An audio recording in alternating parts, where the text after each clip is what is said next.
Simon and his companions have fished all night, but their nets are empty. The sun begins to rise, painting the sky with hues of orange and pink. They're tired, frustrated, and ready to call it quits. Suddenly, a man approaches them.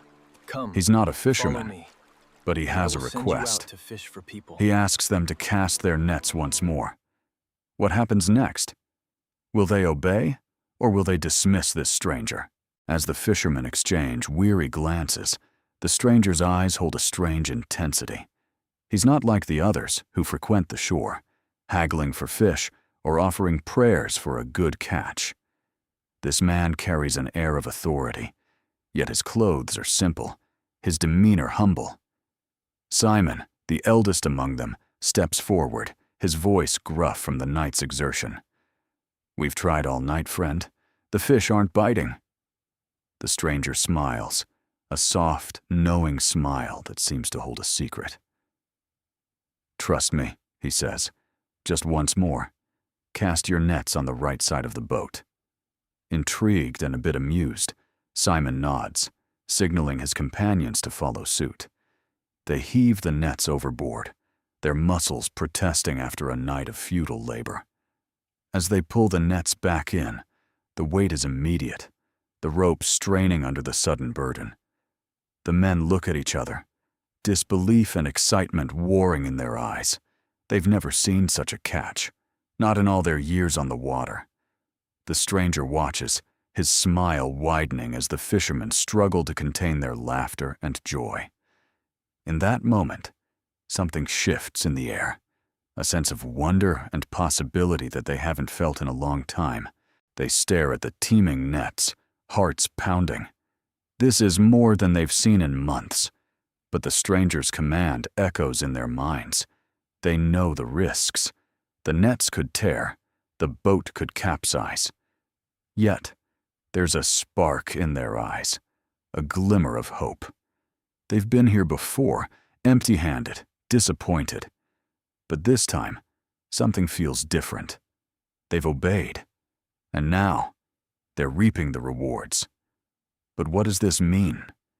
Is this just a stroke of luck, or something more? They look at the stranger, their faces a mix of awe and confusion. They've seen miracles before, but never like this.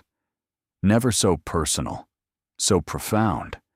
They're not just fishermen anymore. They're witnesses to something extraordinary. And they're not sure if they're ready for what comes next. But one thing's for sure, they won't forget this night. Not ever. The moon casts a silver glow on the water, reflecting the fishermen's faces as they stare at the stranger, their hearts pounding with a mix of excitement and trepidation. The air is thick with anticipation, the usual sounds of the night muted by the weight of the moment. They've heard stories, whispered tales of miracles and wonders, but they've always been distant, otherworldly. Now it's happening to them, and they're not sure how to react. Their hands, rough from years of toil, tremble slightly as they hold their nets, now filled with more than they've ever caught before. The stranger's eyes, calm and knowing, meet each of theirs in turn, and they feel a strange sense of peace wash over them. But it's a peace tinged with fear, for they know that this is just the beginning. The night is still young, and they have no idea what else might happen. All they can do is hold on tight and hope that they're ready for whatever comes next. The sun begins to rise, casting a golden glow over the lake of Gennesaret. The fishermen, still reeling from their miraculous catch, are not the only ones drawn to the shore. A crowd gathers, their murmurs of anticipation growing louder with each passing moment. They've heard whispers of a man, a teacher, who performs wonders beyond their understanding. They've come to see for themselves, to witness the impossible. And now, as the first light of day breaks over the water, they see him. Jesus, standing at the water's edge, his eyes scanning the crowd, his presence commanding their attention. What will he do when he sees the fishermen, their nets overflowing with fish? Will he speak to them, or will he turn his gaze to the crowd, ready to share his message with those who have come to listen? The air is thick with anticipation, the moment hanging heavy with the promise of something extraordinary. As the fishermen struggle with their nets, the weight of the catch threatening to pull them into the water, Jesus steps forward. His voice, calm and steady, cuts through the murmur of the crowd. "Do not be afraid," he says, his eyes meeting each fisherman's gaze. The crowd hushes, every ear straining to hear his next words. "From now on, you will be catching men." A ripple of confusion and excitement runs through the crowd. What does he mean? Who is this man who speaks with such authority, who commands the very fish of the sea? The fishermen, their hands still gripping the nets, look at each other, then back to Jesus. The moment is charged, the air electric with the promise of change, of something new and profound. The crowd presses closer, their eyes wide with wonder and expectation. What will happen next? What message will this man bring? The sun rises higher, casting its golden light upon the scene, as if the very heavens are witnessing this extraordinary moment. Jesus turns to Simon. His eyes, pools of calm in the morning light, meet Simon's. "Put out into deep water," Jesus says, "and let down your nets for a catch." The crowd murmurs, their breath visible in the cool air. Simon, his brow furrowed, looks at his nets, then back at Jesus. He has been fishing all night, has seen nothing. Yet there is something in Jesus' voice, a certainty that stirs him. He nods, a small, decisive movement. The other fishermen watch, their faces a mix of curiosity and skepticism. They have heard the stories, seen the crowds. But this? This is something else. Simon and his partners begin to row, the oars dipping into the water with a steady rhythm. The crowd follows along the shore, their eyes fixed on the boat.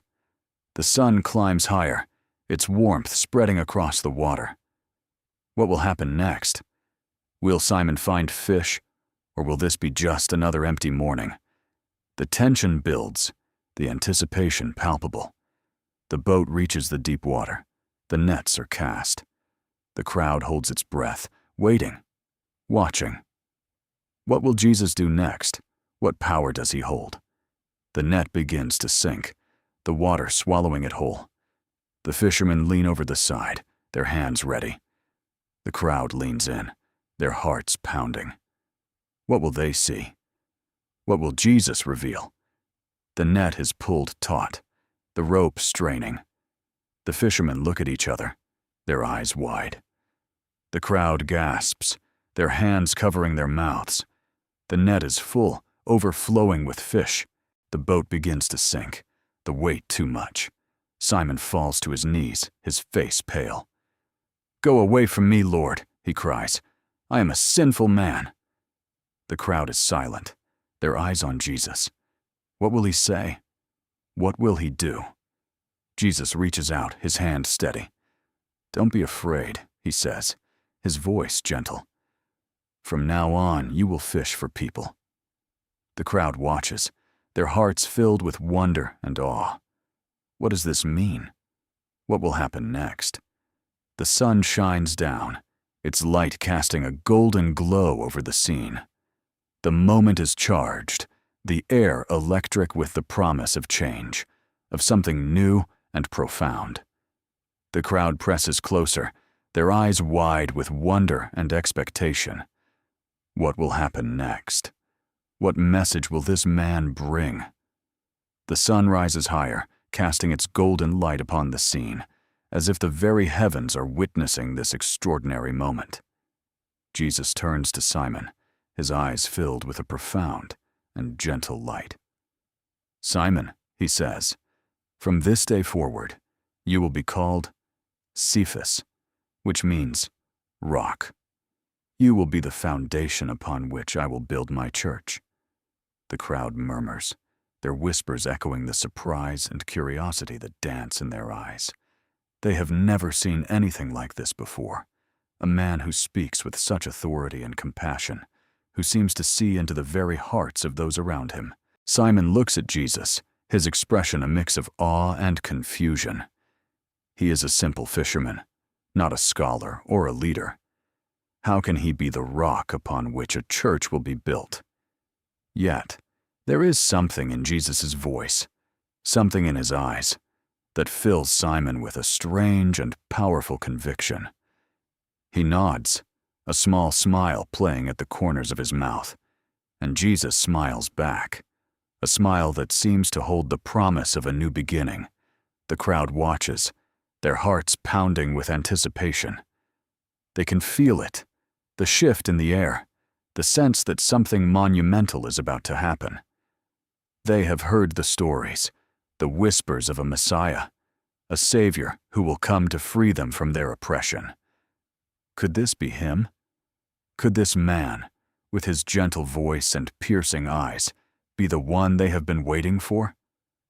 Jesus turns to the crowd, his voice ringing out clear and strong. "The time has come," he says. "The kingdom of God is near.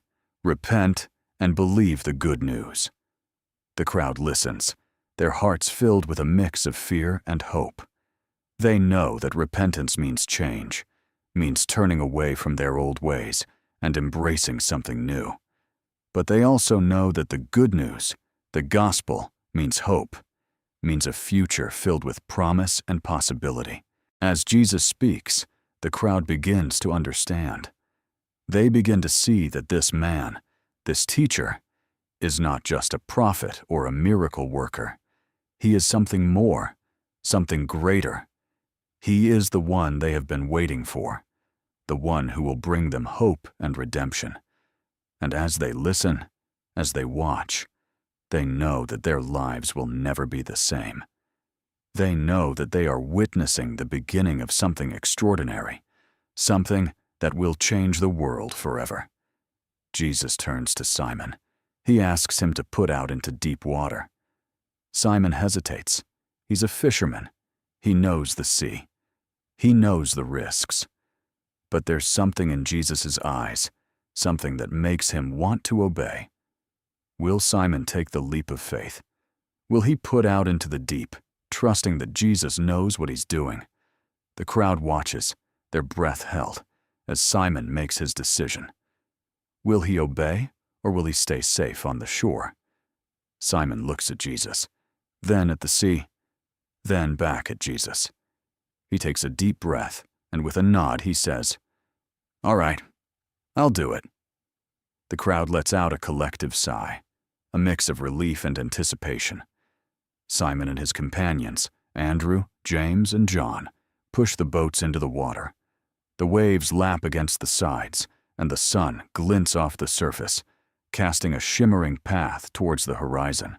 As they row out, the wind picks up, and the boat bobs gently on the waves.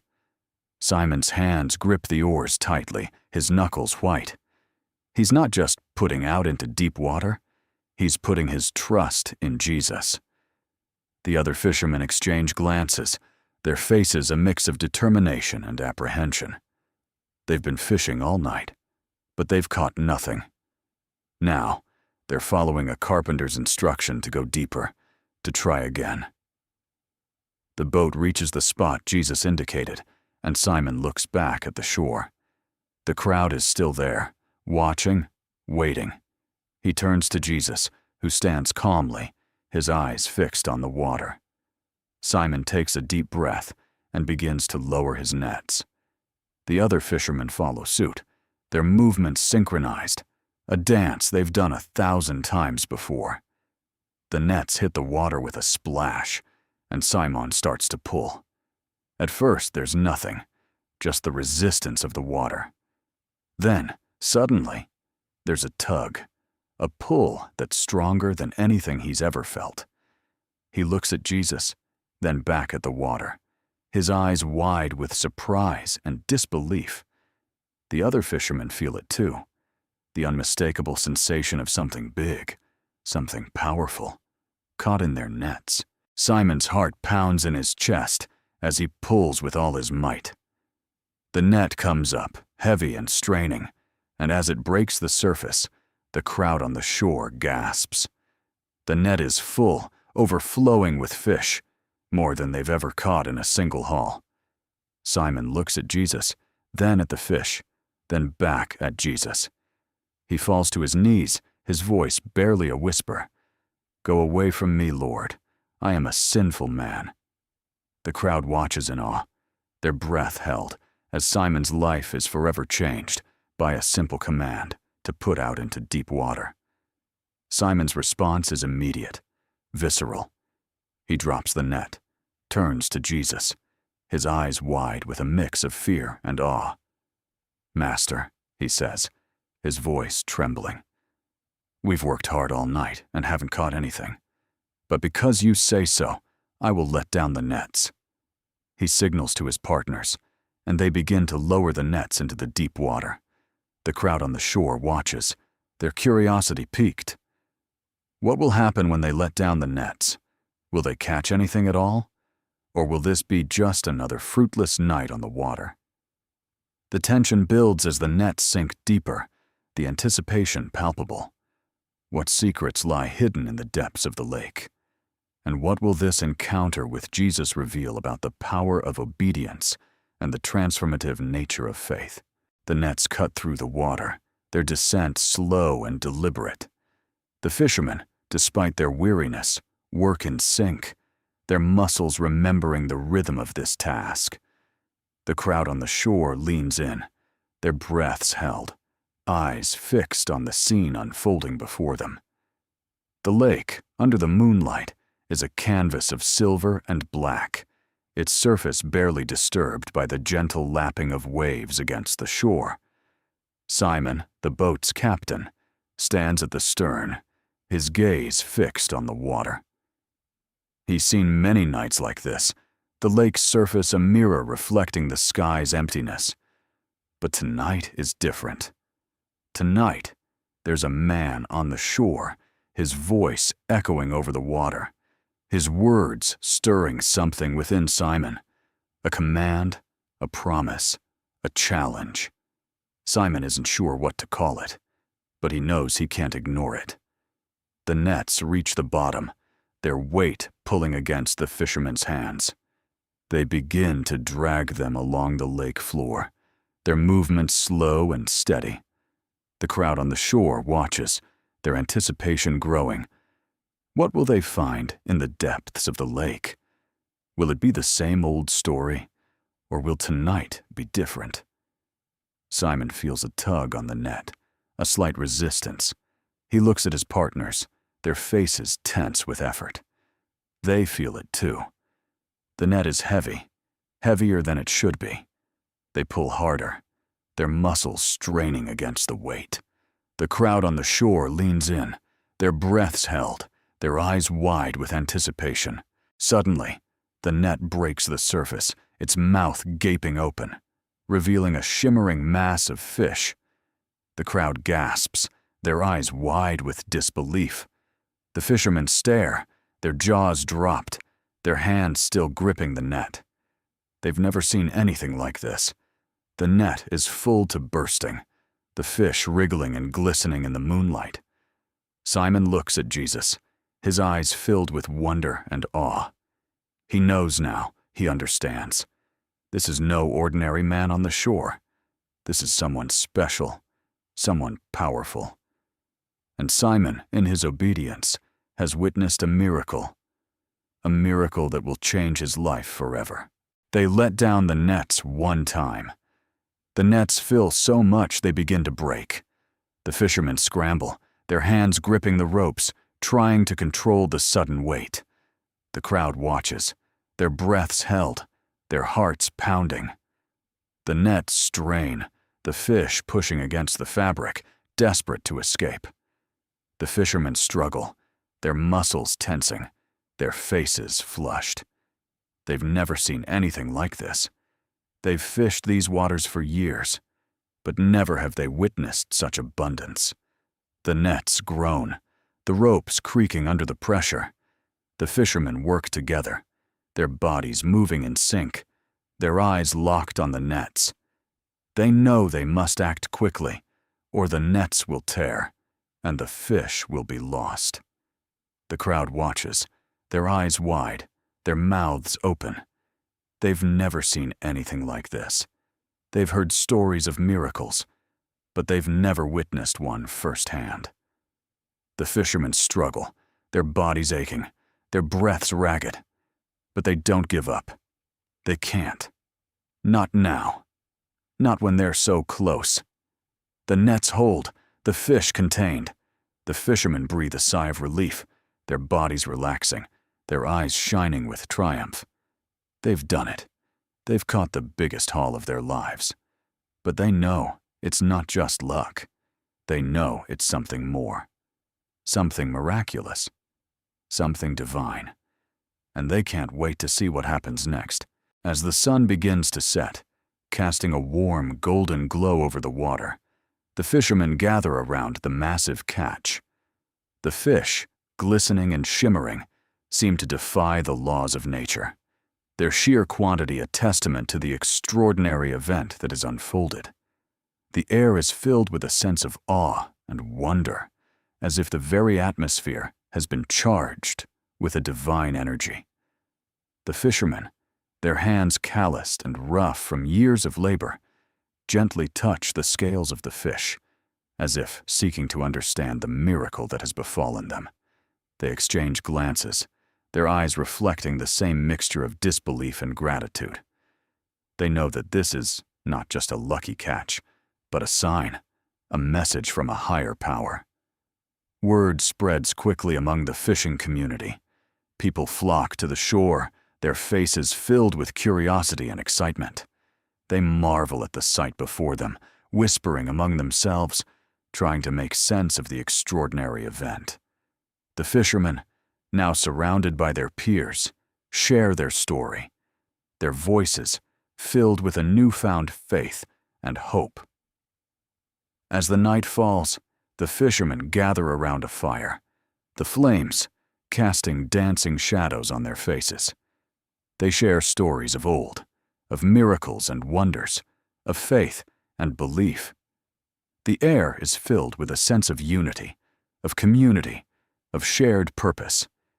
They know that they have witnessed something special, something that will stay with them for the rest of their lives. And as they look out at the water, the stars reflecting on the surface like 1,000 tiny miracles, they know that they are not just fishermen. They are witnesses to the divine, bearers of a miracle, and they will carry this experience with them, forever changing their lives, forever shaping their faith. They signal their partners in the other boat. The fishermen, seeing the catch, drop their nets into the water. The boats fill so much they begin to sink. The men look at each other, astonished. They've never seen anything like this. What will happen next with the other boat? Will they too be overwhelmed by the abundance? Will they too witness this miracle? The night is filled with wonder, with questions, with a sense of the extraordinary. As the first boat struggles to contain the miraculous catch, the other boat, initially unaware of the spectacle unfolding, begins to sense the unusual activity. The fishermen on board, guided by the signals from their partners, cast their nets into the water, their hands steady despite the growing anticipation. The nets sink, and the men wait, their eyes fixed on the water, their hearts pounding with a mix of excitement and apprehension. Suddenly, the nets begin to tug, not with the usual resistance of a modest catch, but with a force that suggests something extraordinary. The fishermen, their faces etched with surprise, start to haul in the nets. As the first glimpses of the catch emerge from the water, their eyes widen in disbelief. The other boat, much like the first, is filled to the brim with fish, their scales glinting under the moonlight, their bodies wriggling in a dance of life. The men look at each other, their astonishment mirrored in each other's eyes. They've heard tales of bountiful catches, of nights when the sea gave more than it took, but they've never been part of such a night. The air is thick with the scent of the sea, and the promise of a miracle. They work together, their movements synchronized, their hearts beating as one, as they continue to pull in the nets, each one revealing more of the extraordinary catch. The other boat, much like the first, begins to sink under the weight of the fish. The men, their initial surprise giving way to a sense of awe, look at each other, their faces illuminated by the soft glow of the moonlight. They've witnessed a miracle, a testament to the power of the sea and the generosity of nature. The night, filled with wonder and a sense of the extraordinary, continues to unfold, each moment more magical than the last. Simon Peter, his face a canvas of shock and disbelief, drops his net. It falls to the deck with a thud, the sound echoing through the still night air. He turns, his eyes wide, and takes a step towards Jesus. His movements are slow, deliberate, as if he's moving through water. The other men watch, their breaths held, their hearts pounding in their chests. What will Simon say to Jesus? The question hangs in the air, unspoken, yet palpable. Simon's face is a study in emotion, a mix of fear, awe, and something else, something deeper, something that speaks of a soul stirred by the extraordinary. He falls to his knees, the rough wood of the deck digging into his skin, but he doesn't seem to notice. His eyes are locked onto Jesus, his voice barely a whisper as he speaks. "Go away from me, Lord. I am a sinful man." His words are a plea, a cry of the heart, a recognition of his own unworthiness in the face of such power, such grace. The other men look on, their own hearts echoing Simon's words, their own souls stirred by the miracle they've witnessed. The night, filled with wonder and a sense of the extraordinary, continues to unfold, each moment more profound than the last. Simon's face is a canvas of conflicting emotions, his brow furrowed in awe and fear. His hands tremble as he clasps them together, a silent prayer escaping his lips. The wind whips around them, but Simon is oblivious, his world narrowed down to the figure of Jesus standing before him. The other fishermen, once so sure of their own strength and skill, now stand in silent reverence, their nets forgotten, their eyes wide with a newfound respect for the power that has just been displayed. The boat, once a symbol of their livelihood, now feels like a sanctuary, a place where the divine has touched the ordinary. Simon's heart pounds in his chest, each beat a drum roll of realization. He knows he has witnessed something that will change him forever, something that will echo through his life like the waves that lap against the boat. The night, once dark and uncertain, now shimmers with a new light, a light that comes from within, a light that is the beginning of faith. Amazement seizes Peter and all with him, including James and John, sons of Zebedee, Simon's partners. Their mouths hang open, eyes wide, as they stare at the miraculous catch.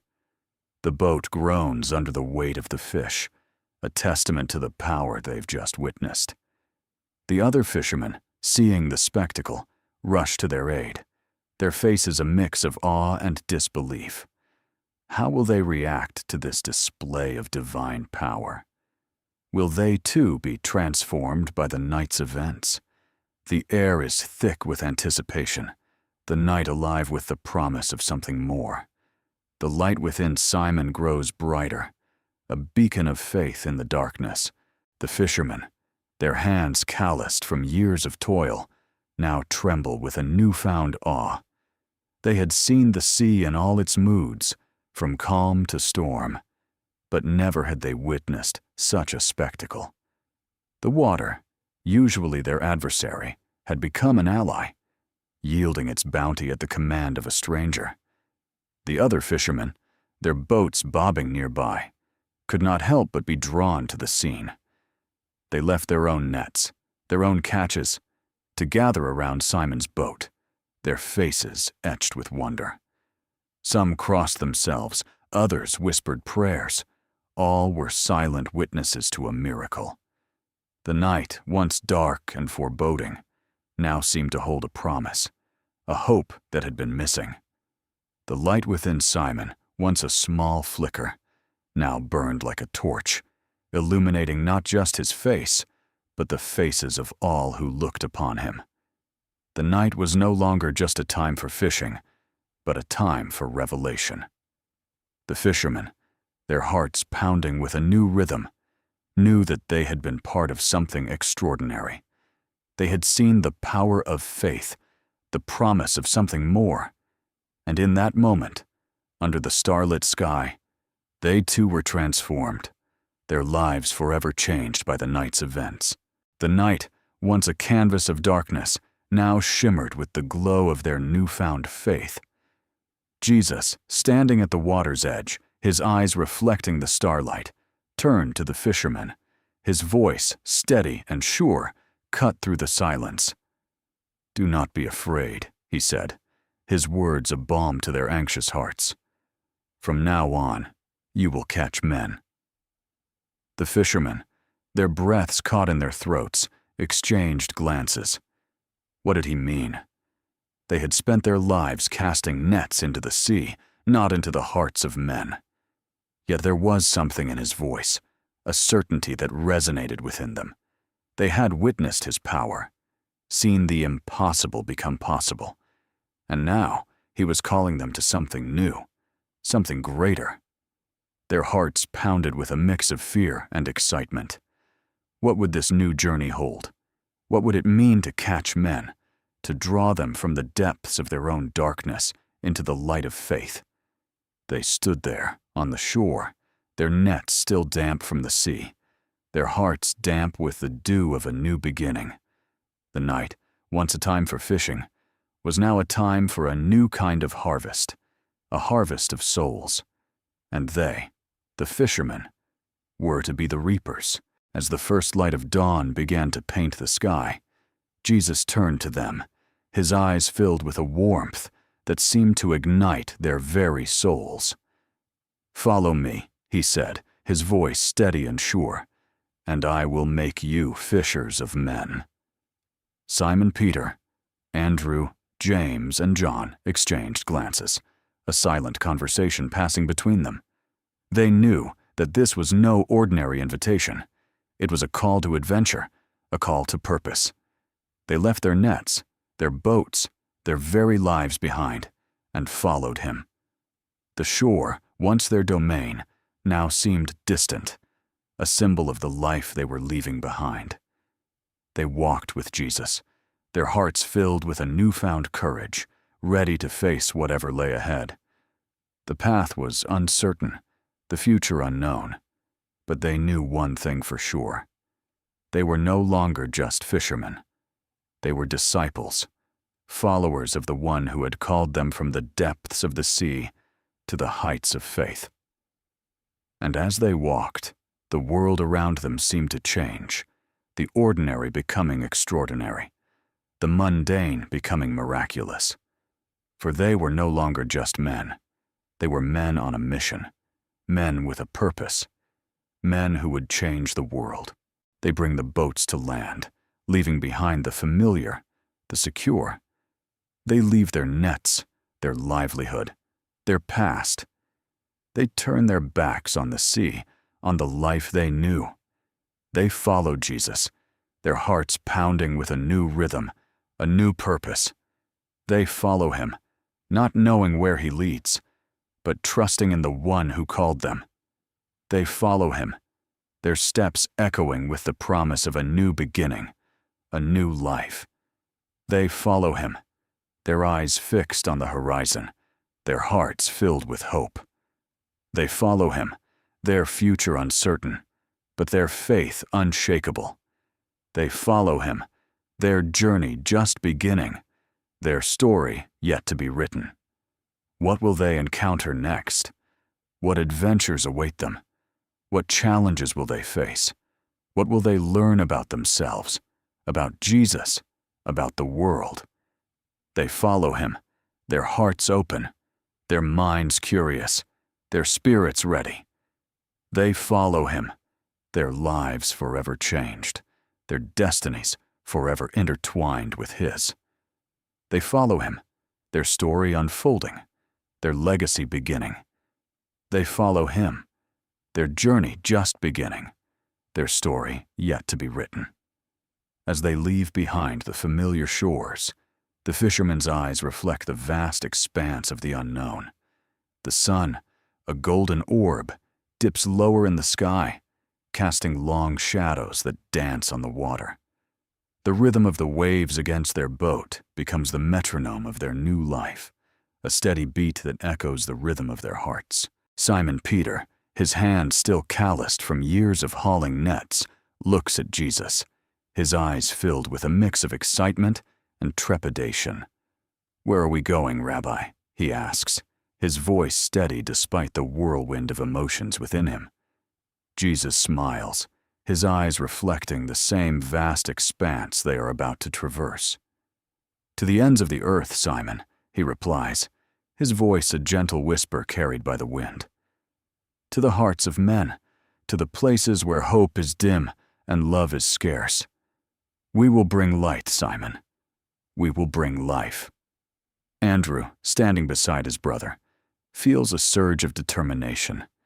He has always been the quiet one, the observer, but today he feels a fire ignite within him. He looks at Jesus, his eyes reflecting the same resolve. "We will follow you, Rabbi," he says, his voice steady and sure. James and John, the sons of Zebedee, exchange a glance. They have always been a team, their bond unbreakable. Today, they add another member to their team, a man who promises to lead them to a future they can barely comprehend. They look at Jesus, their eyes reflecting their trust. "We will follow you, Rabbi," they say in unison, their voices echoing their brotherhood. As they sail away from the familiar, the fishermen feel a sense of loss, a pang of nostalgia for the life they are leaving behind. But they also feel a sense of anticipation, a thrill of adventure, a promise of a future that is yet to be written. They follow Jesus, their hearts open, their minds curious, their spirits ready. They follow him, their lives forever changed, their destinies forever intertwined with his. They follow him, their story unfolding, their legacy beginning. They follow him, their journey just beginning, their story yet to be written. If Jesus tells you to cast the net again, obey him. What feels empty in your hands may become full in his presence. The miracle often begins where human strength ends. In the quiet moments that follow, as the net is cast once more, there's a sense of surrender, a letting go of expectations, and a leaning into faith. It's in these moments of obedience that the extraordinary can happen. The disciples, with hearts full of doubt and hands full of nothing, find themselves on the brink of a miracle. It's a reminder that sometimes the most profound blessings come when we're willing to step out in faith, even when it doesn't make sense. As the net begins to fill, not just with fish, but with hope and wonder, it's a testament to the power of trust and the limitless possibilities that come from following Jesus' lead.